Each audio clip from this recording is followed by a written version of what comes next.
KSU കാലഘട്ടം എന്ന് പറഞ്ഞാൽ ശരിക്കും പറഞ്ഞാൽ നല്ലവണ്ണം എൻജോയ് ചെയ്ത് 2 വർഷം ഉണ്ടായിട്ടുള്ളൂ. പക്ഷെ അവരെല്ലാവരും എന്നെ മകളെ പോലെയാണ് കണക്കാക്കി. സ്ത്രീകളെ തളർത്താനുള്ള ഏക വഴി അവരെ പറ്റി എന്തെങ്കിലും പറയും. ഈ പ്രായത്തിൽ 19ാമത്തെ വയസ്സിൽ ഒന്നും കേൾക്കത്തില്ല. ഞാൻ ഈ വയസ്സ് കേൾക്കുന്ന എന്തിനാ?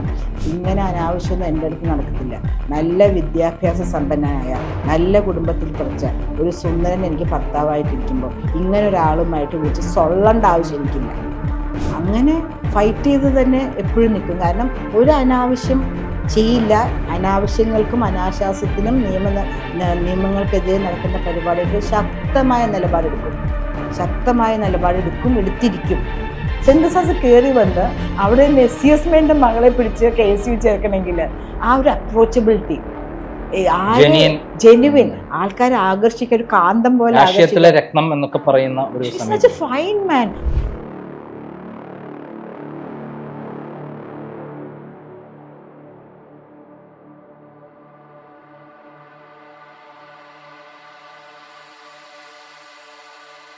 അതായത് നമ്മൾ പൊളിറ്റിക്സിലേക്ക് വരുന്നതിന് മുമ്പ് പത്രപ്രവർത്തകയായിരുന്നു. അല്ല, അതിന് മുമ്പ് ആദ്യം KSUവിന്റെ നേതാവായിരുന്നു.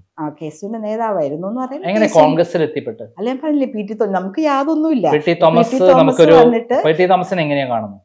PT തോമസ് ഒരു ദിവസം വീട്ടിലേക്ക് വരികയാണ്. എന്നിട്ട് പറഞ്ഞു, ഞാൻ KSUA.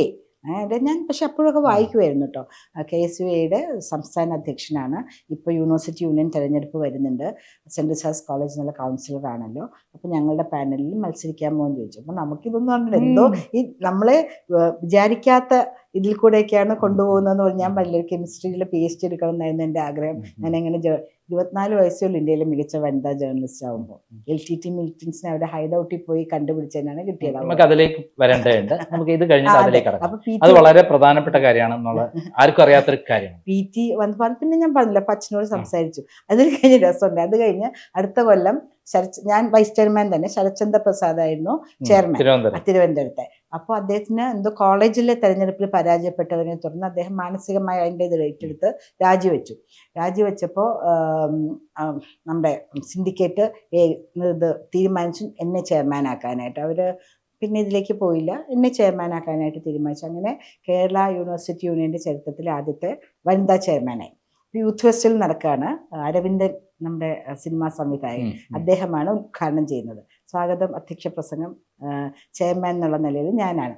അപ്പോൾ ആ സമയത്തൊക്കെ നല്ല ബുദ്ധിയില്ല, ഓർമ്മശക്തിയാണല്ലോ. ഇപ്പൊ കുറച്ച് ബുദ്ധിയുണ്ട്, ഓർമ്മ കുറച്ച് കുറവുണ്ടോ സംശയമുണ്ട്. എന്തായാലും ഞാനൊരു നല്ല പ്രസംഗമൊക്കെ എഴുതി തയ്യാറാക്കി എൻ്റെ അച്ഛൻ്റെ സഹായത്തോടെ. അച്ഛനും അമ്മയും മുമ്പിൽ വന്നിരിക്കുന്നു. കാരണം മകള് യൂണിവേഴ്സിറ്റി യൂണിയൻ ചെയ്തായിട്ട് ആദ്യത്തെ യുവജനോത്സവം സെനറ്റ് ഹാളിലാണ് നടക്കുന്നത്. അപ്പൊ നമ്മുടെ വൈസ് ചാൻസലറൊക്കെ ഉണ്ട്. ഞാൻ അങ്ങോട്ട് തുടങ്ങിയില്ലേ, ഈ SFIക്കാരങ്ങോട്ട് ഇരച്ച് കയറി വന്ന് ഭയങ്കര ബഹളവും അതും ഇതും മുദ്രാവാക്യം വിളിക്കലും. ആരാണെങ്കിലും ആൺകുട്ടികളാണെങ്കിൽ പോലും പേടിച്ചു പോകും. ഞാൻ എൻ്റെ ദൃഷ്ടി ഡാൻസ് കല്യാണക്കുട്ടിയമ്മ ടീച്ചർ ഉറപ്പിച്ച് നിർത്തിയിട്ട് 10 മിനിറ്റ് എഴുതി തയ്യാറാക്കി. എനിക്ക് അറിയാമായിരുന്നൊരിത്, അല്ലെങ്കിലും എന്തെങ്കിലുമൊക്കെ പറയാം, പക്ഷേ പോയിന്റൊക്കെ പറയണമല്ലോ. ആദ്യത്തെ വനിതാ യൂണിവേഴ്സിറ്റി യൂണിയൻ ചെയർമാൻ പെൺകുട്ടികളെ മോശക്കാരാക്കരുതല്ലോ, എൻ്റെ ഇതുണ്ടല്ലോ. ഞാൻ അങ്ങോട്ടേക്ക് ചാമ്പി 10 മിനിറ്റ് ഒരനക്കവും ഇല്ലാണ്ട് നിന്നിട്ട് ഇവന്മാര് കൂകി തോറ്റു. പുറകിൽ നിന്നവൻ മുമ്പോട്ട് കയറി കൂകി, സൈഡിൽ നിന്നവൻ ഇങ്ങോട്ട് കയറി കൂകി. കാരണം കൂകിയൊക്കെ മതി, 10 മിനിറ്റ് പോകാൻ പറ്റൂലല്ലോ. അത് കഴിഞ്ഞ് VC ഒരു ചാൻസ് എന്ന് പറഞ്ഞു, നിങ്ങൾക്ക് എന്താണ്, ഇതാണോ സംസ്കാരം? ഒരു പെൺകുട്ടി ആദ്യമായിട്ട് യൂണിവേഴ്സിറ്റി യൂണിയൻ ചെയർമാനായിട്ട് വരുമ്പോൾ നിങ്ങൾക്ക് സഹിക്കുന്നുണ്ടാവില്ലായിരിക്കും. കാരണം എല്ലാം സ്ത്രീകളും നിങ്ങളുടെ ആദ്യമായിട്ട് വരണം എന്നാണല്ലോ ആഗ്രഹം. നിങ്ങൾക്ക് സഹിക്കുന്നില്ല. പക്ഷെ ഒരു കടുകിട അവര് വ്യതിചലിച്ചോ, അവർ പേടിച്ചോ, പരിഭ്രമിച്ചോ, അവരവരുടെ പ്രസംഗം നിർത്തിയോ, അവർക്ക് പറയാനുള്ളത് മുഴുവൻ 10 മിനിറ്റ് കൊടുത്ത സമയം മുഴുവനും ഒരു സെക്കൻഡ് പോലും എക്സ്ട്രാ എടുക്കാണ്ട്, ഒരു സെക്കൻഡ് പോലും കുറയ്ക്കാണ്ട് അവർ പറഞ്ഞു നിർത്തി. ഇതാണ് സംസ്കാരം. നിങ്ങൾ എന്തെന്നാണ് ഇവിടെ കാണിക്കുക? എൻ്റെ ഇപ്പോഴും ആ ചെവികളിലത് മുഴങ്ങുന്നുണ്ട്. എന്ത് സംസ്കാരം! അത് തന്നെയല്ലേ DYFIക്കാർ കാണിച്ചത്. ചെയർമാനായത് എൻ്റെ കുഴപ്പം കൊണ്ടാണോ? കൂടുതൽ വോട്ട് കിട്ടി, ഞാൻ ജയിച്ചു. അതിന് ഇത്ര അസഹിഷ്ണുത എന്തിനാണ് ഇത്ര അസഹിഷ്ണുത? അവർക്ക് നേരെ ആരും ഒന്നും ചോദ്യം ചെയ്യാൻ പാടില്ല. 19 വയസ്സിലെ അനുഭവം, ഈ വയസ്സിൽ 19 വയസ്സിലെ അനുഭവം ഇപ്പോഴും തുടരുകയാണ്. തുടരുമെങ്കിൽ എനിക്ക് അനീതി സഹിക്കാൻ പറ്റില്ല. അതല്ലേ പ്രതികരിക്കാൻ പറഞ്ഞാൽ നമ്മൾ ഒരു കോളം തന്നെ എനിക്ക് ഗൃഹലക്ഷ്മി തന്നിരുന്നു എല്ലാ മാസവും. അപ്പൊ തിരിച്ചു വരും, അതിൽ രാഷ്ട്രീയത്തിൽ കൊണ്ടുവന്നത് PT ആണ്. PT എങ്ങനെ കാണും? PT ഇപ്പൊ കണ്ടിരുന്നെങ്കിൽ അവനെ അടിച്ച് തമ്പോറാക്കിയാണ്. എന്നെക്കാളും വളരെ മൂത്തതാട്ടോ.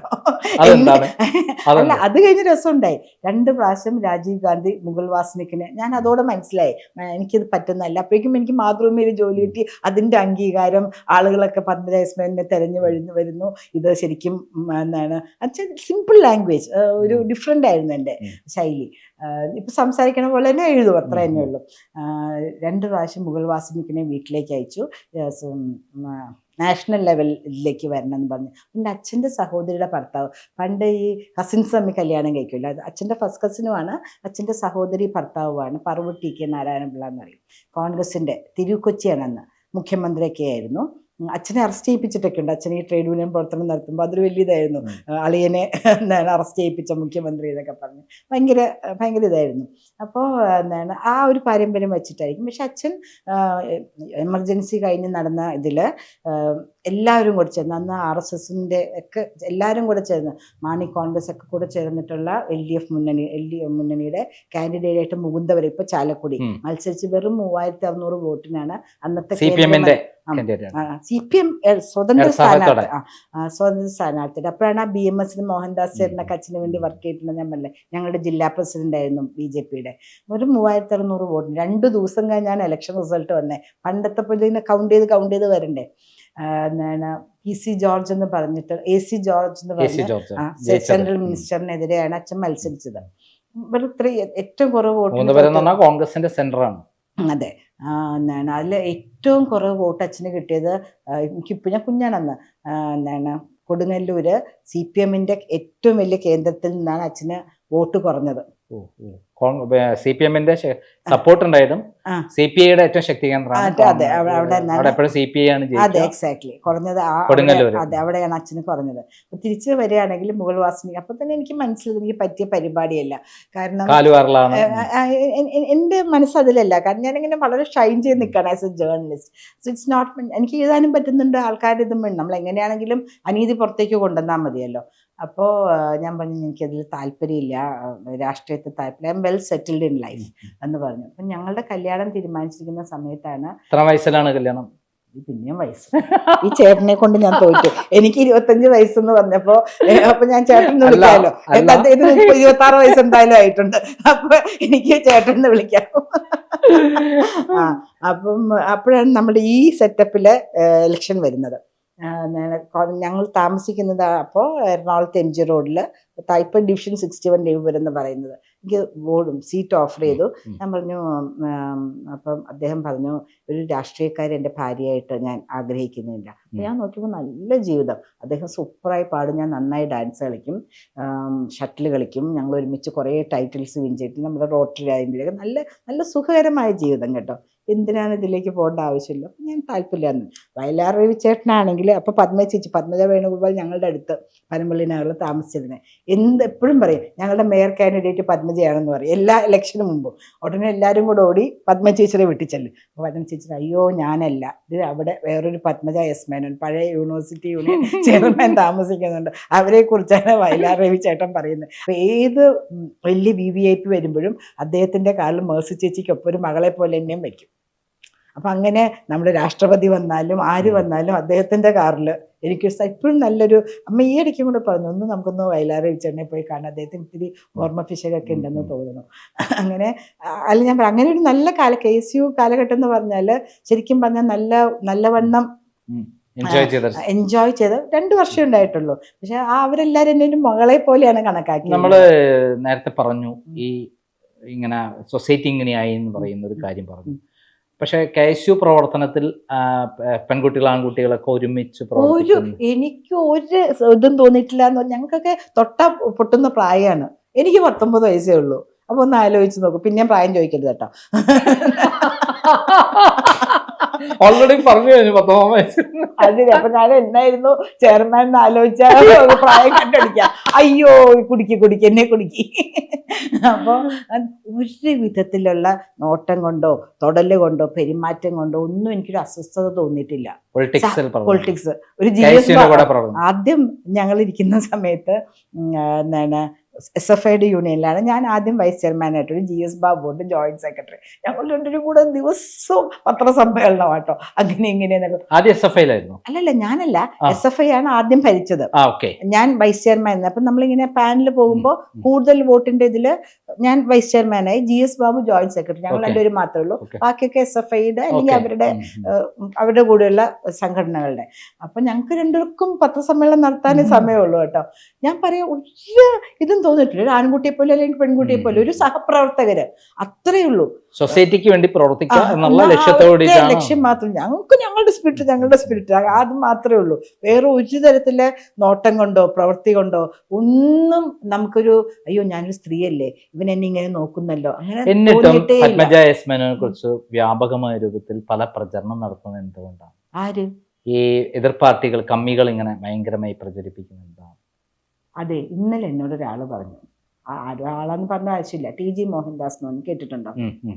അദ്ദേഹം എന്നോട് പറഞ്ഞു, സ്ത്രീകളെ തളർത്താനുള്ള ഏക വഴി അവരെ പറ്റി എന്തെങ്കിലും പറയാം. ഈ പ്രായത്തിൽ 19ാമത്തെ വയസ്സിൽ ഒന്നും കേൾക്കാത്ത ഞാൻ ഈ വയസ്സ് കേൾക്കുന്ന എന്തിനാ?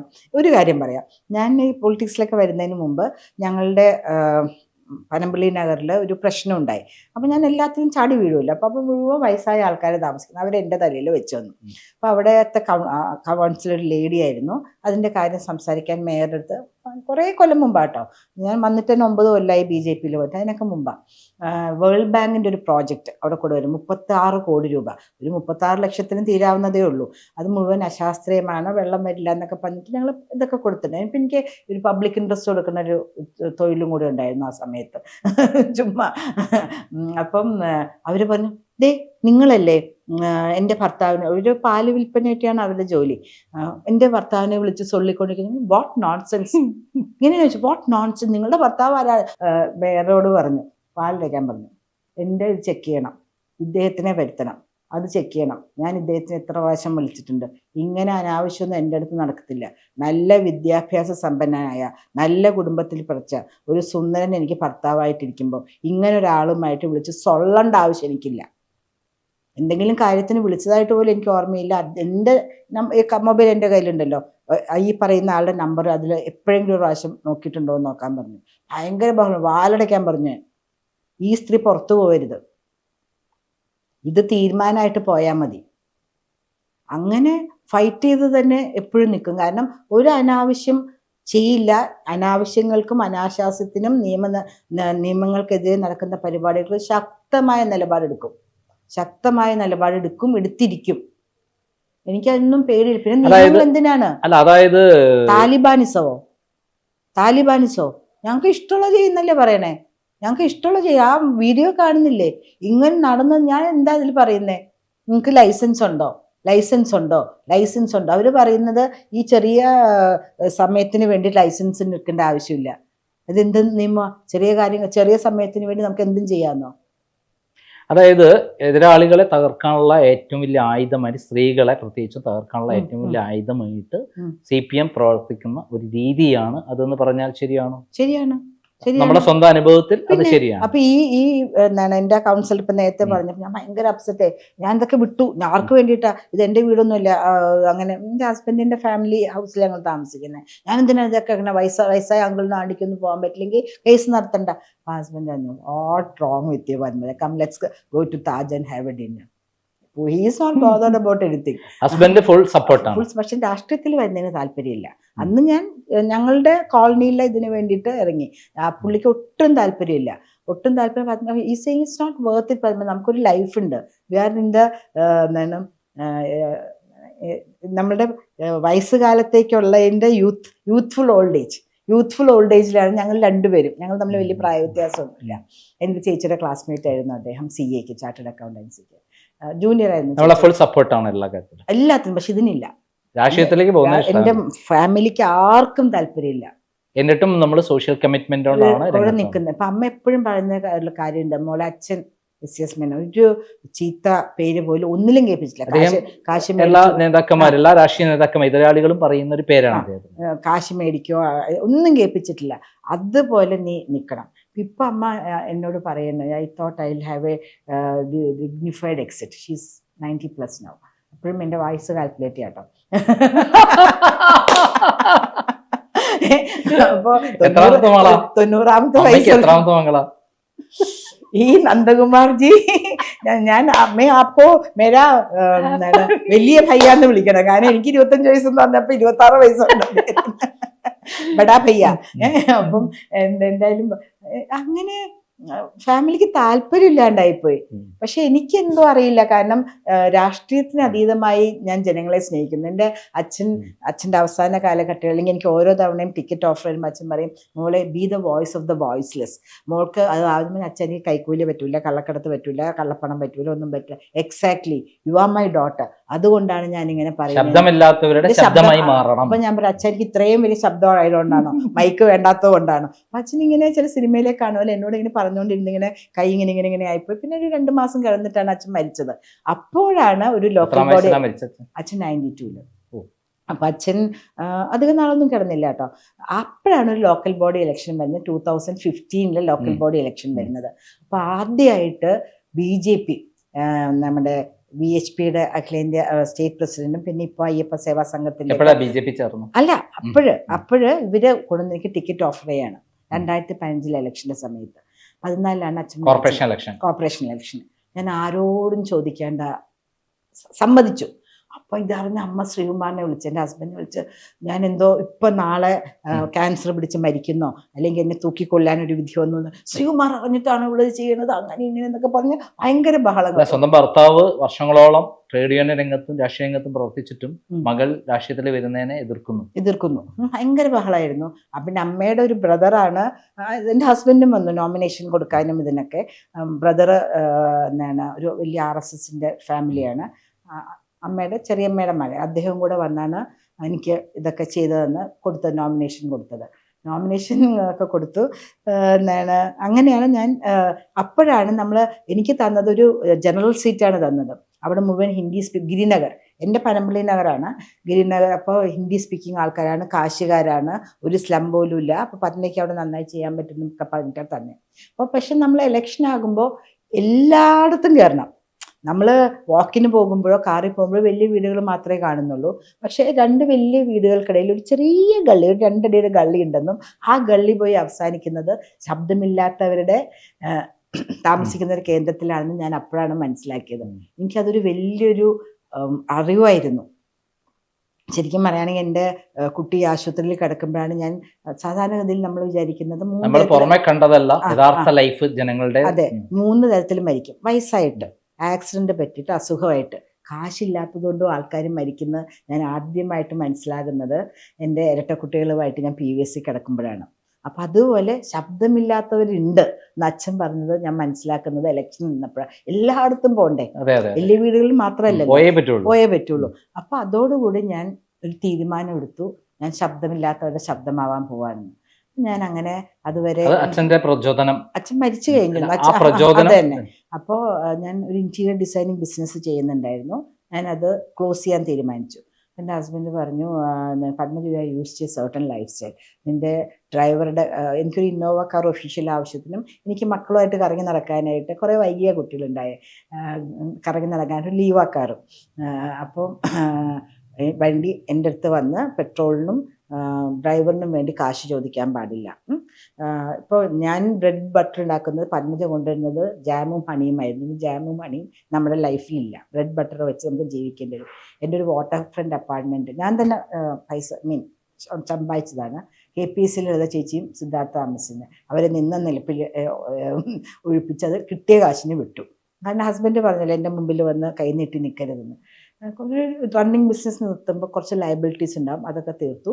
അങ്ങനെ ശബ്ദമില്ലാത്തവരുടെ ശബ്ദമായിട്ട് മാറാനായിട്ട്. അപ്പോഴും സ്വന്തം നമ്മുടെ അഭിമാനം കാത്തു മാരേജ് കഴിഞ്ഞിട്ടും ഭർത്താവിന്റെ വരുമാനത്തിന് കാത്തു നിൽക്കാതെ സ്വന്തം വരുമാനം. അദ്ദേഹം പറഞ്ഞല്ലോ അദ്ദേഹം പറഞ്ഞു പത്മജ ഞാൻ നോക്കും, പക്ഷെ പത്മജയുടെ ഈ ശബ്ദമില്ലാത്തവരുടെ ശബ്ദമാവാൻ വേണ്ടി you are use to certain lifestyle. ഇനിയിപ്പോൾ പെട്ടെന്ന് എന്താണ് സൈക്കിൾ ഓടിച്ച് പോകാനോ ബസ്സിൽ തൂങ്ങി നിന്ന് പോകാനോ ഒക്കെ പത്മയ്ക്ക് പറ്റുമെന്ന് എനിക്ക് തോന്നുന്നില്ല. അപ്പം ഡ്രൈവറുടെ കാശിനും ഇതിനും വേണ്ടി എന്താണ് പെട്രോളിൻ്റെ പൈസയ്ക്കും വേണ്ടി എൻ്റെ മുമ്പിൽ വന്ന് കൈ നിൽക്കാൻ പറ്റില്ല. കാരണം ഇനി ബ്രെഡും ബട്ടറും മാത്രമേ നമ്മുടെ ജീവിതത്തിലുള്ളൂ. പത്മജ കൊണ്ടുവരുന്നതായിരുന്നു ജാമും ഹണിയും. അപ്പോൾ ബ്രെഡ് ബട്ടർ കഴിച്ച് ഞങ്ങൾക്ക് ജീവിക്കണ്ടേ? അപ്പോൾ അതിനുള്ളിലൊക്കെയുള്ള ഹണി ഇല്ലല്ലോ ഇനി, ശരിയല്ലേ? പക്ഷെ അദ്ദേഹം എന്നെ സഹിച്ചു വീണ്ടും പുറത്താക്കി. അപ്പോൾ ഞാനൊരു കാര്യം പറഞ്ഞു കേട്ടോ, ഞാൻ 2 ഇഡ്ഡലി കഴിക്കും, അല്ലെങ്കിൽ ഒരു ദോശ കഴിക്കും, രാത്രി ഒരു ചപ്പാത്തി കഴിക്കണേ, നിങ്ങളൊന്നല്ലെങ്കിൽ ഞാൻ അമ്മയുടെ വീട്ടിൽ പോയി കഴിക്കും. ഞാൻ തരില്ല എന്ന് പറഞ്ഞില്ലല്ലോ, അതൊക്കെ കഴിച്ചുകൊണ്ട് ഇരുന്നോളൂ. പക്ഷെ ബാക്കിയുള്ള പത്മജയുടെ സുഖജീവിതത്തിന് വേണ്ടിയുള്ള കാര്യങ്ങൾക്ക് ഇനി നമുക്ക് ബുദ്ധിമുട്ടാണ്. എൻ്റെ വരുമാനം മാത്രമേ ഉള്ളൂ, വിട്ടുകൊടുത്തില്ല. 2 ഇഡ്ഡലിയിൽ ഞാൻ കഴിക്കുള്ളൂ, പിന്നെന്താ എന്നൊക്കെ ഞാൻ പറഞ്ഞു. അപ്പം പിണങ്ങിയൊന്നുമില്ല, അത് പാവം മനുഷ്യനാ. വേറെ ആരായിരുന്നെങ്കിലും പണ്ടൊക്കെ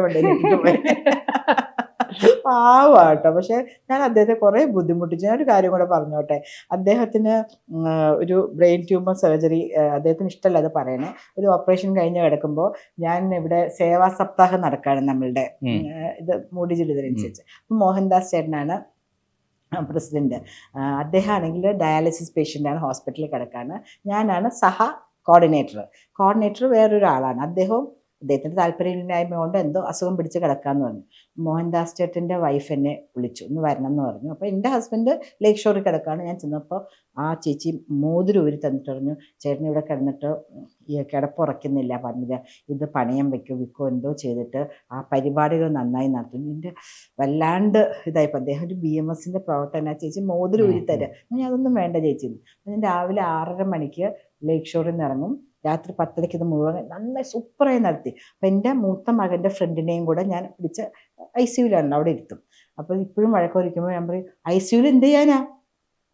ഞങ്ങൾ ICUവിലായതുകൊണ്ടല്ലേ ഞാൻ പോയത്, ഇവിടെ പുറത്തിരിക്കണ പോലെ തന്നെയല്ലേ. നമ്മൾ നേരത്തെ പറഞ്ഞല്ലോ ഈ PT തോമസിനെ തല്ലും എന്ന് പറഞ്ഞു, അതെന്താണ് അങ്ങനെ പറയുന്നത്?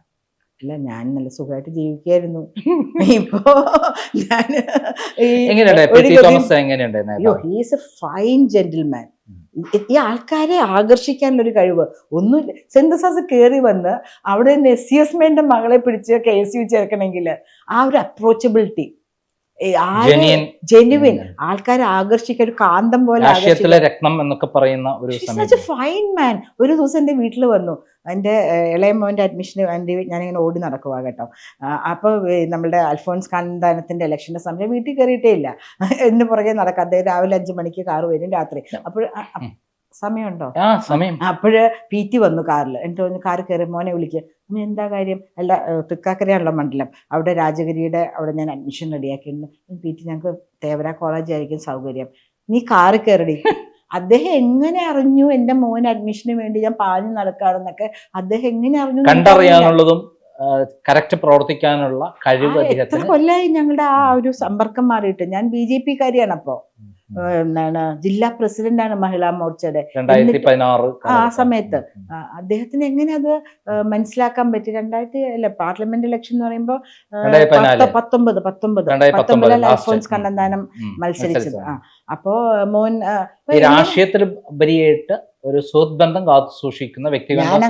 ഞാൻ എല്ലാ ഇലക്ഷനും മേഴ്സി ചേച്ചിക്കും എന്താണ് PT തോമസിനും 50 രൂപ അയച്ചു കൊടുക്കും. 50 രൂപ അതൊരു സ്നേഹപ്രകടനം അല്ലെങ്കിൽ ഒരു ബഹുമാനമാണ്.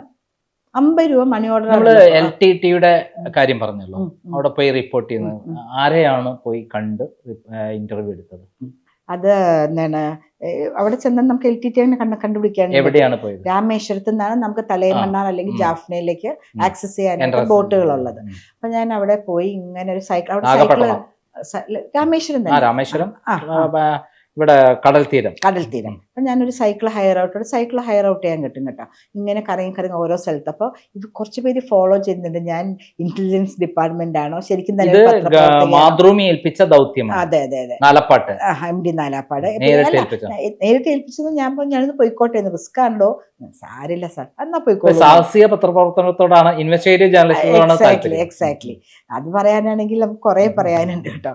എന്താണ് അപ്പൊ ഇങ്ങനെ ഓരോ നടന്ന് നടന്ന് അവരുടെ ഹൈഡ് ഔട്ട്, അതായത് അപ്പോൾ അവർക്ക് മനസ്സിലായി ഇങ്ങനെ അവർ ഫോളോ ചെയ്യുന്നു. ഇപ്പം നമ്മൾ ഈ കടയിൽ LTT അപ്പം അവർക്ക് രാമേശ്വരത്തിൻ്റെ എല്ലാ ഐശ്വര്യങ്ങൾക്കും കാരണം ശ്രീലങ്കയിൽ നിന്ന് വരുന്ന ആൾക്കാരായിരുന്നു. ഈ LTTയുടെ പ്രവർത്തനങ്ങൾക്കൊക്കെ മുമ്പ് ശ്രീലങ്കയിൽ നിന്ന് വരുന്ന ആൾക്കാരാണ്. ആ ശ്രീലങ്കക്കാരുടെ എല്ലാ ഐശ്വര്യവും അഭിവൃദ്ധിയും എല്ലാം നേരിട്ട് കണ്ട് അറിഞ്ഞവരാണ് രാമേശ്വരംകാർ. അവരുടെ ഐശ്വര്യത്തിനും കുറേ പങ്ക് അവിടെ നിന്ന് വരുന്ന ബോട്ടിൽ വന്നിറങ്ങുന്ന ആൾക്കാരും ഇതിൽ വന്നിറങ്ങുന്ന ആൾക്കാരും ഉണ്ട്, അതായത് ഷിപ്പിലൊക്കെ വന്നിറങ്ങുന്നത്. അങ്ങനെ കണ്ടുപിടിച്ചു. അപ്പോൾ ഇവിടേക്ക് നമ്മൾ ഫോളോ ചെയ്ത് അവസാനം ഒരാൾ കൊണ്ടുപോയി. എൻ്റെ കൈ സൈക്കിളിങ് വയ്ക്കുക എൻകൂടെ വാദം എൻ്റെ കൈ പിടിച്ചാണ് കൊണ്ടുപോകുന്നത്. എന്താണെന്ന് അറിയാൻ എൻ്റെ ഇതൊക്കെ നോക്കി, എൻ്റെ ഈ ഷോൾഡർ സഞ്ചി, ഇത് ഞാൻ ഒറ്റയ്ക്ക്. ബൂജി സഞ്ചിയുണ്ട്, പണ്ട് പറയില്ല ബൂജി സഞ്ചി, ബുദ്ധിജീവി തമിഴ് നന്നായിട്ട് അറിയാം. അല്ല അപ്പൊ ഒന്നും അറിയില്ല, അപ്പൊ എല്ലാ ഭാഷയും ഒന്നും തന്നെ എനിക്ക്.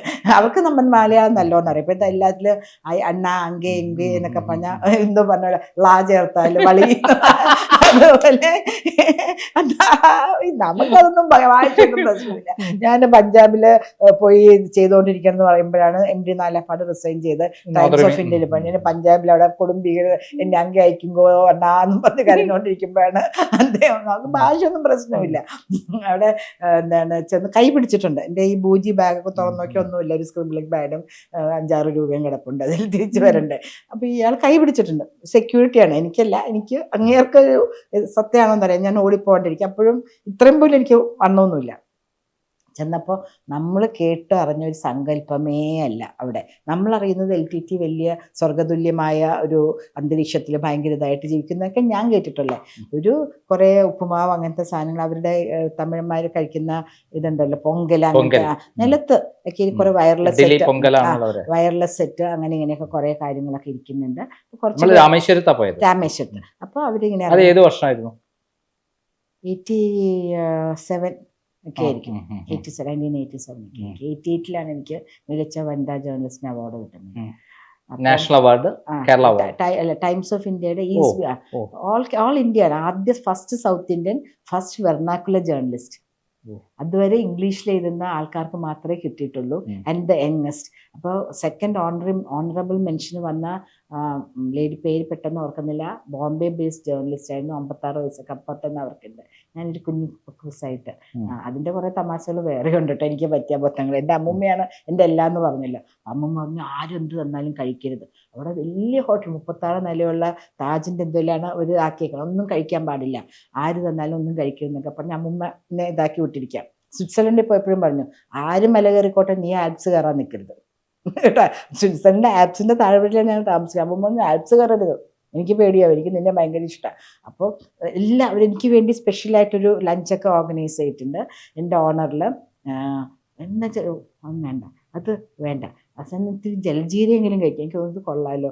അവസാനം വന്നപ്പോൾ നമ്മുടെ ജീരകവെള്ളം, ഇവരൊക്കെ നല്ല സൂപ്പറായിട്ട് ഭക്ഷണം കഴിക്കണം, ഞാൻ ഈ ജീരകവെള്ളം കുടിച്ച് അമ്മൂമ്മ ശമിച്ചോണ്ടിരുത്ത് ജീരകവിനിരിക്കാതെ തരുമെന്ന് പറയാൻ പറ്റുമോ.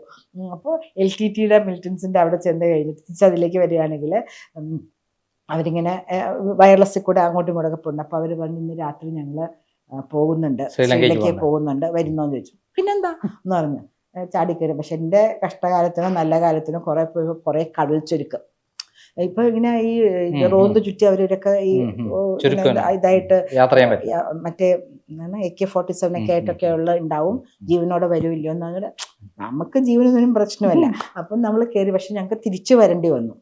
പക്ഷെ അവര് എന്നെ കണക്ട് ചെയ്ത് തന്നു, പ്രഭാകരൻ ആയിട്ട് കണക്ട് ചെയ്ത് തന്നു. അപ്പം നമ്മൾ അദ്ദേഹമായിട്ട് സംസാരിച്ചു. ഒരിക്കൽ തീർച്ചയായിട്ടും വരണം, ഞങ്ങൾ എന്തിനു വേണ്ടി ഫൈറ്റ് ചെയ്യുന്നു, ഇങ്ങനെ കുറേ സംസാരിച്ചു. ഇല്ല, നേരിട്ട് കാണാൻ പറ്റില്ല, ഇത് കൂടെ അവരുടെ വയർലെസ്സിൽ കൂടെ ഞങ്ങൾക്ക് കുറച്ചേ പോകാൻ പറ്റുള്ളൂ. കടൽ ചുരുക്കം കാരണം ശ്രീലങ്കയിലായിരുന്നു അദ്ദേഹം, ജാഫ്നയിലുണ്ടായിരുന്നു. നമ്മൾ സംസാരിച്ചു. അത് കഴിഞ്ഞ് ഇത് മാതൃഭൂമിയില് ഫ്രണ്ട് പേജ് സ്റ്റോറി ആയിട്ട് വന്നു. പുലിമടയിൽ ഒരു കൂടിക്കാഴ്ച എന്ന് പറഞ്ഞിട്ടാണ് വന്നത്. അപ്പോൾ എൻ്റെ ബ്രദറിൻലോ, ചേച്ചിയുടെ ഹസ്ബൻഡ്, ഈ മറ്റേ പാസഞ്ചർ ട്രെയിനിൽ ഇരിങ്ങാലക്കുടയിൽ നിന്ന് എറണാകുളത്തേക്ക് വരുമ്പോൾ ആൾക്കാരത് വന്ന ദിവസം, ഇപ്പോൾ ആണുങ്ങളൊക്കെ പെണ്ണുങ്ങളുടെ പേര് വെച്ചാണ് എഴുതുന്നത്, അല്ലാണ്ട് ഒരു പത്മജാമേനോൻ എവിടെ പോകാനാണ്, ഇത് ഏതൊരാണ് പോയി ചെയ്തതാണ്. അപ്പോൾ അദ്ദേഹം പറഞ്ഞു എന്താ പേര് പറഞ്ഞേ. അപ്പോൾ അദ്ദേഹം വായിച്ചിട്ടില്ല. പത്മജ എസ് മേനോൻ. അത് എൻ്റെ ഭാര്യയുടെ സഹോദരി. ഇത് പെണ്ണ് തന്നെയാണോ? ആമിന് പെണ്ണ് തന്നെയാണ്, എൻ്റെ ഭാര്യയുടെ അനിയത്തി. ഉറപ്പാണോ? നിങ്ങൾ വെറുതെ ഇതായിട്ട് പോലെ. ഞാൻ എന്തിനാ വെറുതെ പറഞ്ഞത്? ഇത് വായിച്ചിട്ടില്ല, നിങ്ങളിങ്ങനെ പെട്ടെന്ന് പത്മജ എന്ന് പറഞ്ഞപ്പോൾ. അത്രയും ധീരസാഹസികമായ ഒരു കാര്യത്തിന് LTT എന്ന് പറഞ്ഞാൽ രാജീവ് ഗാന്ധിനെ കൊന്ന ആൾക്കാരാണ്. നമുക്കറിയാം ശ്രീലങ്കയിൽ ഒരു ഭാഗം തന്നെ ജാഫ്ന പ്രദേശവരൊക്കെയായിരുന്നു. അത്രയും ധീരനായ ഒരാൾ എന്നുള്ള ലോകം മുഴുവൻ അയാൾക്ക് ഒളിവിൽ താമസിക്കുന്ന ഒരാളെ ഇന്റർവ്യൂ ചെയ്യാന്നാണ് ചെറിയ കാര്യമല്ല. അതിനുശേഷമാണ് അനിതാ പ്രതാപൊക്കെ പോയത്. അനിതാ പ്രതാപ് ഹിന്ദു പത്രത്തിന്റെ അതിനുശേഷമാണ് പോയത്. അനിതാ പ്രതാപ് നേരിട്ട് കാട്ടിപ്പോയി ഇന്റർവ്യൂ എനിക്ക് നമ്മളാണ് അത്ര വരെ പോകാൻ പറ്റില്ല. അതിനുശേഷം കിട്ടുകയാണെങ്കിൽ പോകുമായിരുന്നു. തീർച്ചയായിട്ടും ഞങ്ങൾ പകുതി പോയിട്ട് തിരിച്ചു വന്നാണല്ലോ. കടൽ ചുരുക്ക ചെറിയ ബോട്ടല്ലേ, അപ്പൊ അതിന് ആ കടലിലെ തിരമാലകൾ അന്ന് കടലിലെ പ്രക്ഷുബ്ധമായിരുന്നു. അത് കഴിഞ്ഞിട്ട് ഞാൻ തിരിച്ചു വന്നിട്ട് ഞാൻ ഈ കേരള അതിർത്തി കയറുന്നവരെ എനിക്ക് ഐ കുഡ് ഫീൽ ഇറ്റ്. നമ്മുടെ ഒരു ജേർണലിസം ഇതാവുമ്പോൾ നമുക്ക് ഫീൽ ചെയ്യാൻ പറ്റും. എന്നെ വാച്ച് ചെയ്യുന്നുണ്ട്. ശരിക്കും തന്നെ ഞാൻ ജേർണലിസ്റ്റ് ആണോ അതോ എന്തെങ്കിലും വിജിലൻസ് ഓഫീസറോ അങ്ങനെ എന്താണെന്ന് ഞാനിരിക്കുന്ന കമ്പാർട്ട്മെന്റിൽ I could feel people watching me.